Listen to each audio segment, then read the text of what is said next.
So good morning, dear students. We'll be starting with the next chapter, that is materials, that is metals and non-metals. Children, we see so many materials around us, okay? And we can broadly classify these materials into two categories, that is metals and non-metals. And in this chapter, we'll be studying about as to what are the properties of metals and non-metals and how can we distinguish between them. So how do they behave? How do they, what are their physical properties and what are their chemical properties and so on.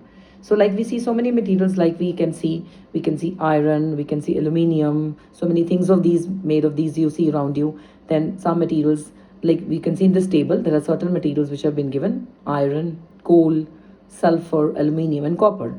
Now there's something common between iron, okay, and aluminium and copper. Okay, they all can be put under one category because of their certain properties, that is they all are shiny or dull and so on. So further we'll be studying as to which materials can be grouped in one category, that is the metals, and the other ones, the materials of the other type, are the non-metals, like for example coal and sulfur. So how do we distinguish between the two types of materials, that is the metals and the non-metals? First of all, we'll be talking about the various properties or the various characteristics which on basis of which we will be distinguishing between them. So let's talk about first the property of malleability. Now what do we mean by malleability? Now children, we have certain materials which can be beaten into sheets, right? Thin sheets can be made, and this property of metals by which we can beat them into thin sheets is called as malleability. For example, you have the sweets which we buy from the sweet shops. There is a very fine layer of thing which is coated over the sweets, and that is of the silver foil, okay? Then we have the aluminium foil which is used for wrapping the food. So you can see that aluminium can be beaten up into such a thin sheet that you can wrap a food in it. And also thinner than that is the silver which is coated over the sweets. So that means the metals are malleable. That means they can be beaten into very thin sheets. So this property of metals that can enable them to be beaten into thin sheets is called as malleability. Whereas non-metals, you cannot do that, okay? For example, you have coal, you cannot beat coal into and make it into thin sheets. So that is the difference between metals and non-metals related to malleability, right? Then next is you have the things made up of metals, like you have the kitchen utensils. So what we keep, the utensils have the two types of materials of which they are made up of. One which goes on the fire and the one with which you hold it. So the one which we put on the fire, that is going to be a metal, okay? Because metals are very good conductors of heat. But because you don't want to burn your hands, so the handle with which you're going to hold the utensils, it is going to be made up of a non-metal, so that it is of wooden or whatever covering has to be there of a non-metal, so that once you hold that utensil, your hands do not get burnt, because metals are good conductors of heat, right? Then also the electric wires, right? The electric wires, they have, or the electric switches, the things which we touch, they are having the covering of the non-metals, whereas actually the electricity can pass only through metal, and usually the wires are made up of copper. So inside there is the copper wires, but the covering is of the non-metal, right? The fiber, or so many other materials, like we have the switches, the outside covering that you can touch a switch, then the electric iron or the geysers and all. So we have the rod the heating rod, that is also metal, whereas the handle with which we hold it, that is a non-metal. Because another property or another distinguishing feature between metals and non-metals is that the metals are good conductors of heat and electricity, whereas non-metals are poor conductors or do not conduct heat and electricity. So this is a table over here, you can see. So iron rod or nail, it is a good conductor, whereas sulfur is a poor conductor, and coal piece is also poor conductor. Coal can burn, of course, but it is a poor conductor of heat, electricity. And copper wire also is a good conductor of electricity, right? So over here, this is a figure of a small circuit which is shown over there. So this is a cell, and we can make an electric circuit by taking an electric wire, and we have a bulb over there to show whether the electricity is being passed or not. So we take a cell and we connect it with a wire, and we place the things which are made up of either metal or non-metal. So the circuit is complete. There has to be no break in the circuit. So if you will keep things of metal like a safety pin or a spoon or anything which is made up of metal, and you will complete the circuit, you will see that the bulb will glow. Whereas if you'll keep an eraser or you'll keep any wooden pencil, mark it, not the pencil lead, because that also is a conductor. Okay, so the wooden pencil or leather piece or glass piece or paper. So you will see then if you put those things in this over there to complete the circuit, you will see that the bulb will not glow. So this will prove this, and you'll be able to know as to which are the materials which are able to conduct electricity. So they are to be put under the category of metals, whereas the other materials which will not conduct electricity means the bulb will not glow, as the circuit is not getting complete, because the electricity will not be able to pass through that material which is a non-metal, so the bulb will not glow, right? So this way you can test the conductivity of conduction of electricity or the conductivity of the various materials, whether they are good conductors of electricity or they are poor conductors. So that is the second property which distinguishes between the metals and the non-metals. So first was malleability, and the second is the conduction of heat and electricity. Then next is the third property, that is the ductility, right? Now this ductility means the property of a metal to be beaten into wires. Now we just talked about that the electricity can pass through the metal wires, and mainly the wire which is used is of the metal copper.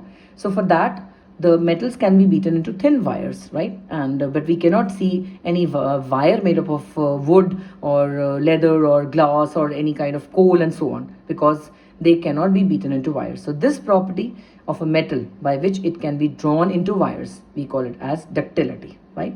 So that is the third difference between the metal and the non-metal. That is, the metals can be drawn into thin wires, whereas the non-metals cannot be.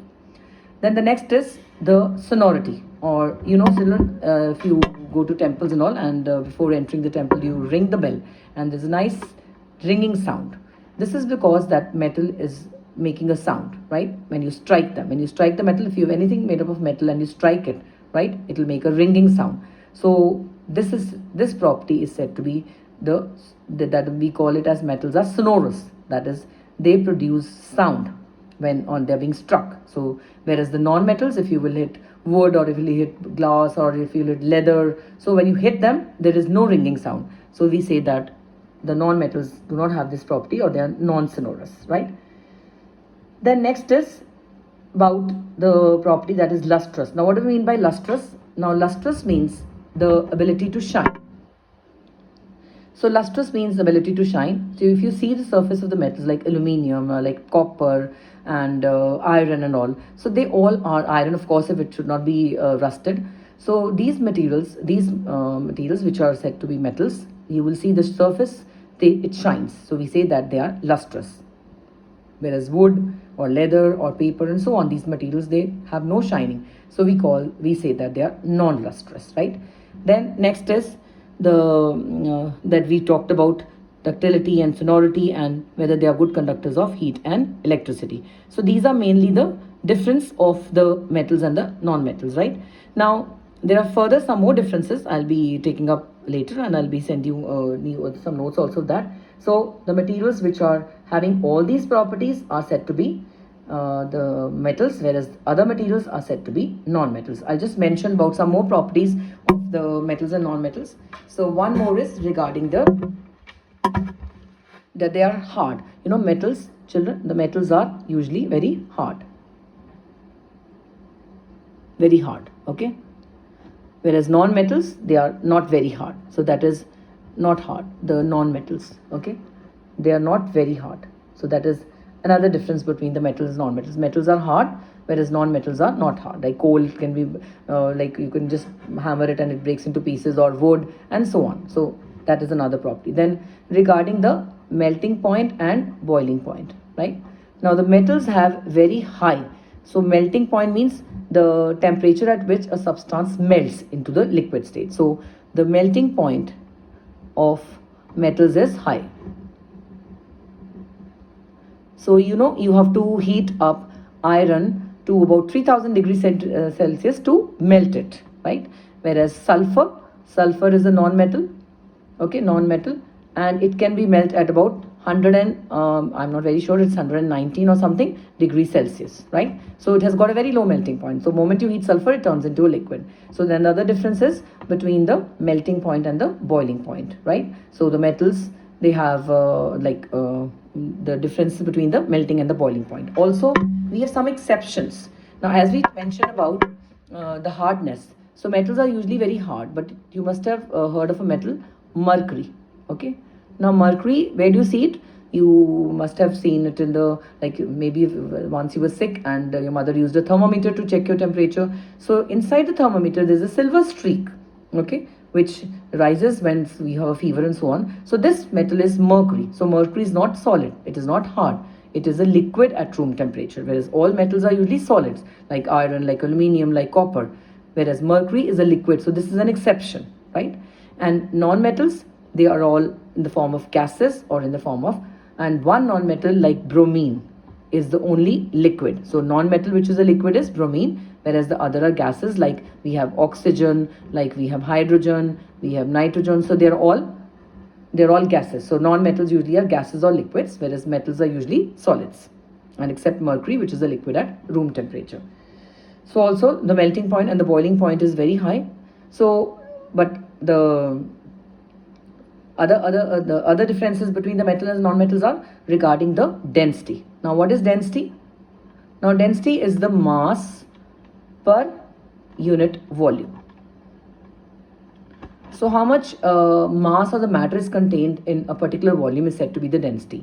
So metals also, like you say, if we examine iron, we will see that in an area of in a volume of iron piece, there are many atoms of iron packed over there. But if in the same volume we see coal or we see sulfur and so, we will see very less number of atoms. So that means more mass per unit volume is there of the metals. So we say they have a very high density. Okay, they're very compact, they're very solid, whereas the non-metals are said to be having lesser density. Okay, so this is another difference between, some additional differences between the metals and the non-metals regarding the hardness, regarding the melting and the boiling point, and regarding the density. So these are the physical differences between the metals and non-metals, and you'll be like some more this exceptions also, of course, you can see they're mentioned over there. So metals like sodium and potassium, are they so soft? Like also another difference, one more exception is about the metals which are not as hard. Like iron is very hard, but another one exception I told you about mercury was that it is a liquid at room temperature. Whereas another exceptions are of metals like sodium and potassium, which are so soft that they can be cut with a knife. Now, the metal like sodium is just like a soap, like you can cut it with a knife, so it is that soft. And mercury, as I told you, is a metal which is found at liquid at a room temperature. Okay, so these are some of the exceptions. So these are the various differences between the metals and the non-metals. So the chemical properties we'll be taking up in the next lesson.